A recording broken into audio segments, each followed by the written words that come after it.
สบายดีพี่น้องสบายดีพี่น้องมือสุดคนเด้อสบายดีเสาร์วันเสาร์พี่น้องมื้อนี้ก็ออกมาสวนมันคือเก่าเด้อพี่น้องบ่ได้มีเวลาไปใช้ ออกมาสวนมันคือเก่ามื้อนี้ทายแต่บอนเก่านี่แหละพี่น้องเพราะว่าช่วงนี้เฮาก็ขุดมันเนาะคือเห็นนั่นแหละพี่น้อง มื้อนี้คนบ่หลายเด้อพี่น้องหมู่น้องคอนเพิ่นก็บ่ได้มาเพราะว่าค่าเวียก ก็มีอาแล้วก็อีพ่ออีแม่น้องคอนพี่น้อง4 คนกินข้าวแล้วเมื่อกี้เองกำลังสีลงแล้วพี่น้องอีแม่เพิ่นก้อยแจวสิกินสมมักม่วง สวัสดีพี่น้องปล่อยแช่มะม่วงกินขึ้นโตกันหน่อยหนึ่งเมื่อคืนนี้ดึกได้จะได้นอนเมื่อคืนนี้เด้ทุกคนมาสั่งสรรค์กันกินอย่างวะวันเกิด มันเกิดสาวตอนพี่น้องมันเกิดน้าสาว เกิ เมื่ ด อคืน ตอน นี้ บ่ได้ต่ำได้อนี่ก่อยเอาเลยกินสมให้มีแห้งวันเกิดเจ๊ต่ำจะเพื่อนกับพากันเด็กเติบเมื่อคืนนี้เนาะจะจากโมงเม่นฮอดบ่ายคุณบอก ประมาณบ่าย 1 บ่าย 2กินแล้วกับผู้เมากับผู้ไห้ผู้ห้องกับมีเลยพี่น้องเอ้ย อย่ามันนั่นละไห้ห้องท้องแตกยังเมาแล้วก็เป็นไประ บายความในใจ สบายความในใจยามันเลยคนเฮาก็มีผิดมีพลาดมีส่วนมีดีอันนี้เห็ดอย่างก็เห็ดเถอะว่าอย่างก็ว่าต้องเก็บใส่ใจ มีเรื่องถูกใจหน่อยหนึ่งเนาะแม่ ไม่ต้องเก็บอย่างใส่ใจ เก็บใส่ใจแล้วมันทุกข์ใจลูกเอ้ย บ้านพี่น้องกินสมนำกันมวนก็ซื้อหน่วย5,000 เป็นตาแซ่บอะไร เมื่อวานเมื่อวันพุธเราเห็นหมอกม่วงในอันโรงเรียนนั่นแหละบิดกินบ่เห็นอาจารย์มาทางหลังแม่ หน่วยน้อยๆซ้ำดิโป้นี่เลยพี่น้องเพิ่นเอาหน่วย 5,000นะเฮ็ดไปให้พร้อมเด้อ บ้อง กิน2 หน่วย กินมะม่วงก่อนมา เป็ แม่ นโท บ้อ ษ ง อาจารย์เลยม่วงดิบ รีบมาแล้วมา ม่วงสุกลงม่วงดิบมา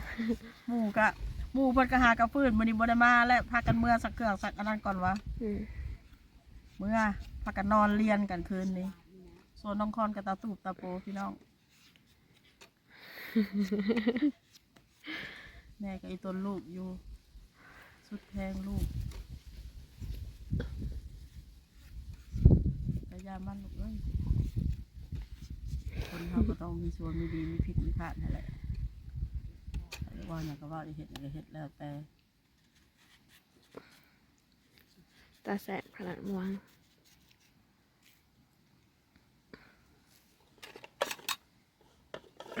มีจ่ายกินข้าวซื้ออันของกินมากินพี่น้องซื้ออกไก่ตอนเที่ยงกาที่ตำบักหุ่งนะคะ ขี่นางเข้ม บ่ได้ให้กูกินแล้วนั่นแล้วมันตำหูขี้ แม่ นาง นคนเวลายกินหยังก็กินได้อีก กินข้าว กิน แซ่บ ไป บ่ลูกกินข้าวแซ่บบ่มื้อนี้ อยู่มาพี่น้องกินสมน้ำกัน เห็นลูกบ่สบายใจแม่ก็บ่สบายใจพี่น้องเอ้ยจักสิขุดมันได้จักหัวมื้อนี้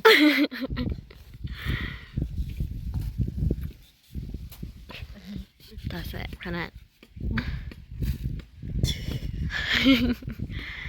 คิดหลายเห็นไหม ลูกเสียใจแม่ก็เสียใจแม่ให้เสียใจแห้งกว่าอีก พี่น้องมาชมตอนเช้า ยังทางนี้บีบน้ำตา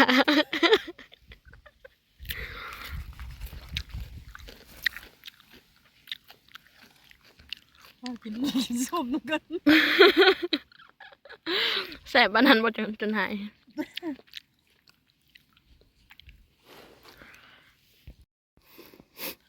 กินมะม่วงกันแล้วเด้วยพี่น้องมืดไปเกือบหอดหน่วยเนาะ ไปกินตอนเที่ยงอีกเนาะ ป้าเอาไปกินตำเพียงพูเบิกส่งไอ้น้องนั่นขุดแล้วพูอ้ายกับน้องพากันขุดก่อนแล้วมื้อนี้บ่มีเพิ่นมาเด้อพี่น้องเอ้ยเพราะว่าเพิ่นเตรียมงานดองเฮือนไม่เท่าใจอีกเนาะดองหลานเพิ่นได้ดองลูกอันเซาติ่งนั่นแหละเนาะแล้วก็บ่ได้มาเตรียมดองอยู่มื้อนี้มากัน4 คนเด้อพี่น้องส่วนหมู่น้องคอนกะยังเมายังอึกกระทึกอยู่บ่ได้มาและนี่กันมีแต่น้องคอนยังตาตูบตาปูอยู่ละ แซ่บอยู่บ่ลูก อืมแซ่บอยู่แซ่บก็กินลูกกินโลดสิไปอุกมุกอุกใจอีหยังอุกใจอีหยังเด้กระดกกระดอกบ่ละ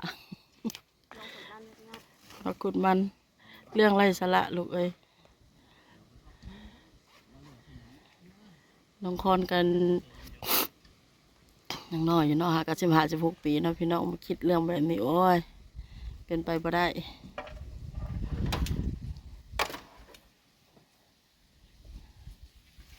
กินม่วนกินงันเนาะเพราะว่ามีเรื่องมีราววละสุโต กับอีตนลูกได้อพี่น้องเอ้ยให้ตะตุกตะโปผู้เป็นแม่นี่ยังหนักกว่าอีกพี่น้องมาคุดมันนำกันเนาะจักสิได้หลายสันใดมื้อนี้น้องคอนนี่กะส่งสิเฮ็ดหยังบ่ได้แล้วมื้อนี้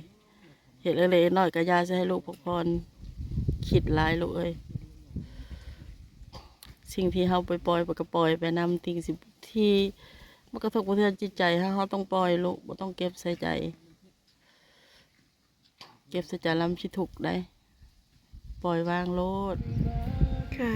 น้องคอนกามาขุดอยู่แจ้พี่น้องมื้อนี้คนบ่ร้ายเนาะฮู้ว่าจักสิได้เท่าใดแหละ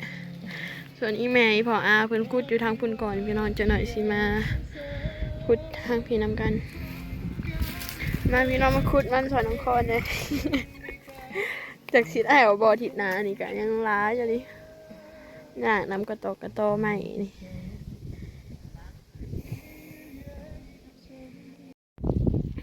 ขุดมันก็ได้หลายเติบเลยพี่น้องเบิ่ง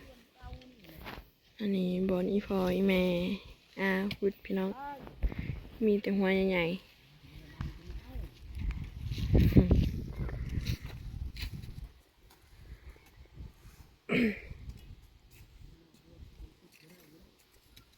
เที่ยงอะไรจังหน่อยค่ะสิพากันเช้าแล้วก็กินข้าวพี่น้องคงกินมื้อนี้ตอนเที่ยงก็จะมีแต่ตำบักหุ่งกับนางเข้มมาเลยพี่น้อง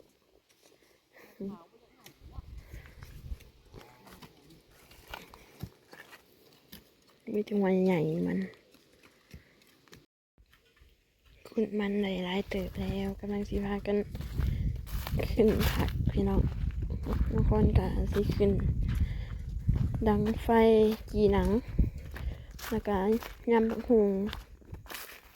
ป้าตัวนี้ยาวค่ะอีก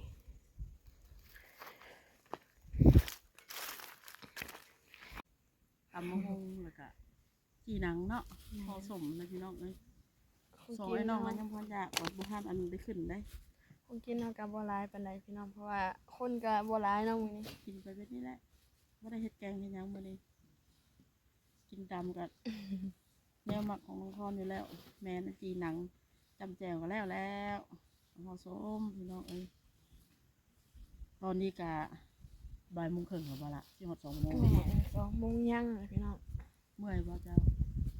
แม่บ่แม่นปานใด บ่เมื่อยปานใดสวยบ่เมื่อยก็พักอยู่เอ้ย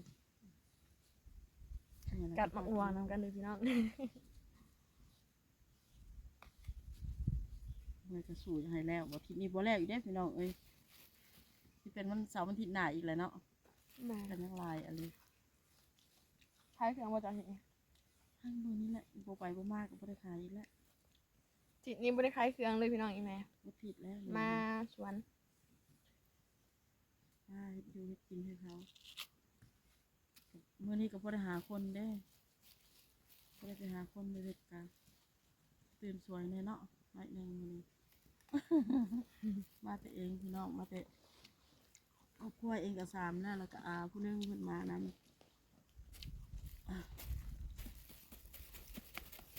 มาเติบเช้านี้เพิ่นมาก่อนเพิ่นขายมันเพิ่นมาขายมันเลยเนาะเช้านี้นั่นล่ะ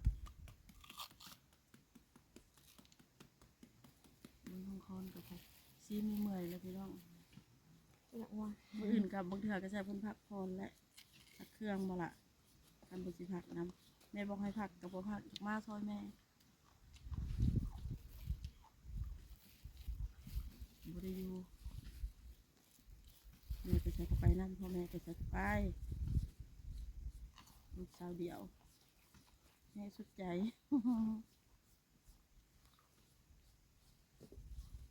เนี่ยได FC ปัจจุบันทุกคน FC ทางอันหยังราชบุรีบ่ละ กับเพิ่นเม่นอยู่ทุกช่องนั่นแหละเนาะกาแฟน้องคอนคือมันเป็ดแพงอยู่บ่ หักน้องคอนเด้อลูกอย่าปล่อยน้องคอนเด้อฝากติดตามน้องคอนเบิ่งน้องคอนตลอดเด้อ แม่นกะ ทางลาวเขาก็ยังคิดฮอดคิดถึงอยู่นั่นแหละเนาะ FC ทุกคนนั่นแหละผู้อยู่ไกลอยู่ไกลอยู่ต่างประเทศอยู่เมืองไทยอยู่ลาวก็เพิ่นติดตามน้องคอนมาตลอดเบิ่งช่วงนี้น้องคอนก็ถ่ายคลิปนี่ก็ถือว่าคนเบิ่งหลายเนาะล่ะเนาะ ปก เบิ่ ติ งหลายขนาด มี เลย แต่ พี่น้ ร้ อ อง ยป้ายพี่น้อง ก็ แม่น ขอบใจหลายๆที่มาเบิ่งมาติดตามมารับชมคลิปน้องคอนขอบใจหลาย เพิ่นบ่ปะบ่ถิ่มน้องคอนเนาะ ๆ เบิ่งคลิปจนว่าติดตามดีก็เด้อได้พันกว่าแล้วนั่นล่ะเนาะแล้วมื้อนี้หันยังแต่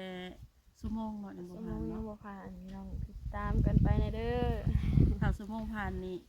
ก็ถือว่าสิได้กินเงินเดือนนำเพิ่นอยู่ก็ซ้ำนี่ก็ถือว่าดีแล้วยังมี FC ให้เป็นกำลังใจคอยเป็นกำลังใจให้น้องคอนขอขอบคุณใจหลายๆที่บ่ปะบ่ถิ่มน้องคอนพี่น้องขอฝากขอฟังเลยเด้อผู้อยู่ใกล้อยู่ไกลคอยช่วยเหลือมาตลอดเวลาเนาะในวันนี้ก็ฝากติดตามต่อไปได้พี่น้องอย่าปะอย่าถิ่มได้ แต่สำหรับคลิปนี้น้องคอนกะจะขอลาไปก่อนพี่น้อง ฝากติดตามสองน้องคอนสวรรค์ในเด้อพี่น้อง